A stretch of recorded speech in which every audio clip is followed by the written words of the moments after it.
नमस्कार। तनु की आवाज़ चैनल में आपका स्वागत है। हमारी आज की कहानी है बंद कमरा। कुछ दिनों से मेरी माँ का व्यवहार काफ़ी बदल गया था। पहले तो वह हमेशा घर के कामों में व्यस्त रहती थी, लेकिन अब वह अपना ज़्यादातर समय कमरे में बंद होकर बिताने लगी थी। कभी कभी वह कमरे से बाहर आती तो भी ताला लगाकर जाती। मुझे यह बहुत अजीब लगता और धीरे धीरे मैं इस बात को लेकर चिंतित हो गया। मुझे समझ में नहीं आता था कि आखिर माँ को ऐसा क्या हो गया है कि वह हमसे दूर रहने लगी है। एक दिन जब माँ कमरे से बाहर गई थी तो मैंने चुपके से उनके कमरे का दरवाज़ा खोला। जैसे ही मैं अंदर घुसा तो मेरी आंखें फटी की फटी रह गई। कमरे की दीवारों पर हर जगह पेंटिंग्स लगी हुई थी। कई रंगों के चित्र थे, कुछ फूलों के तो कुछ प्राकृतिक दृश्य, और कुछ तो ऐसे थे जो सिर्फ माँ की भावनाओं और सोच को ही प्रकट करते थे। मुझे याद आया कि मेरी माँ हमेशा से शांति और सौंदर्य की ओर आकर्षित होती थी, लेकिन मैंने कभी नहीं सोचा था कि वह इस कला के क्षेत्र में इतनी गहरी रुचि रखती होंगी। मुझे समझ में ही नहीं आया कि ये पेंटिंग्स उन्होंने कहाँ से बनाई। उनके पास तो हमेशा घर के कामों की ही कमी रहती थी। फिर इन रंगों और चित्रों का यह संग्रह कहाँ से आया? मैं कुछ देर वहाँ खड़ा सोचता रहा और फिर चुपके से माँ के पास गया। माँ, यह सब क्या है? मैंने उनके पास जाकर पूछा। माँ एक पल के लिए चुप रही, फिर धीरे से मुस्कुराते हुए बोली, बच्चे, तुमने देखा, ये मेरी तस्वीरें हैं। पर माँ, तुमने हमें कभी नहीं बताया कि तुम इतनी अच्छी चित्रकार हो। ये सारी पेंटिंग्स बहुत सुंदर हैं। तुम हमें पहले ही बता सकती थी। मैंने आश्चर्यचकित होकर पूछा। माँ की आंखों में एक हल्की सी नमी थी। उन्होंने अपनी कहानी शुरू की। बचपन में मुझे पेंटिंग का बहुत शौक़ था, लेकिन तब हमारे घर में पेंटिंग्स के लिए कोई जगह नहीं थी।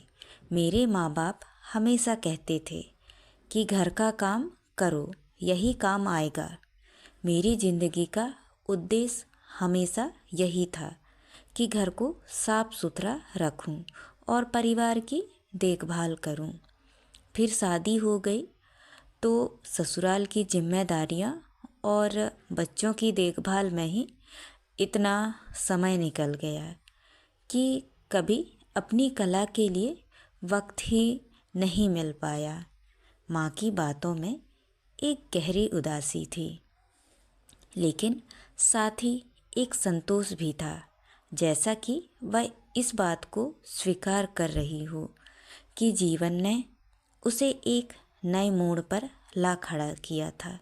वह आगे बोली, जब तुम बड़े हो गए और अपनी ज़िंदगी में व्यस्त हो गए तो मुझे लगा कि अब मुझे अपनी रुचियों को फिर से जीने का समय मिल गया है। मुझे लगा कि मैं थोड़ी तो अब अपनी जिम्मेदारियों से मुक्त हूँ। इसीलिए मैंने अपने दबे शौक़ को फिर से जीना शुरू कर दिया। मैंने हमेशा से सोचा था कि, और मुझे विश्वास भी था कि एक दिन मैं यह सब बिना किसी डर के कर सकूंगी।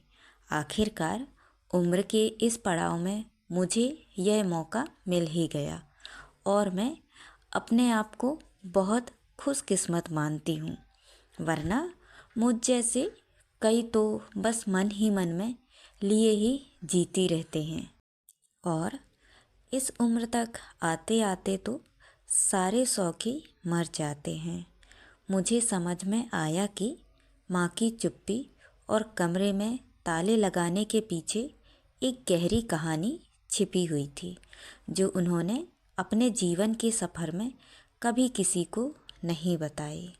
मुझे यह समझ आया कि माँ को क्यों अपनी इस कला को जिम्मेदारियों के बोझ तले दबाना पड़ा, और साथ ही यह भी सिखाया कि अपना कर्तव्य किस तरह से निभाया जाता है।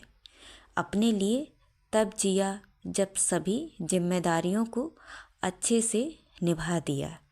माँ ने मुझे यह सिखाया कि उम्र कभी भी किसी शौक़ को पूरा करने में रुकावट नहीं बनती और हर इंसान को अपनी आंतरिक अभिव्यक्ति के लिए कुछ समय देना चाहिए।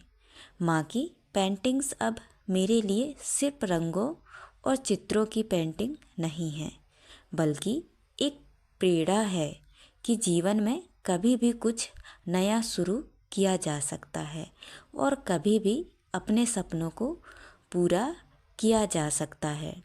तो दोस्तों, ये कहानी आपको कैसी लगी? लाइक और कमेंट करके ज़रूर बताएं और चैनल को सब्सक्राइब करना ना भूलें। तो मिलते हैं अगली कहानी में। बहुत बहुत धन्यवाद।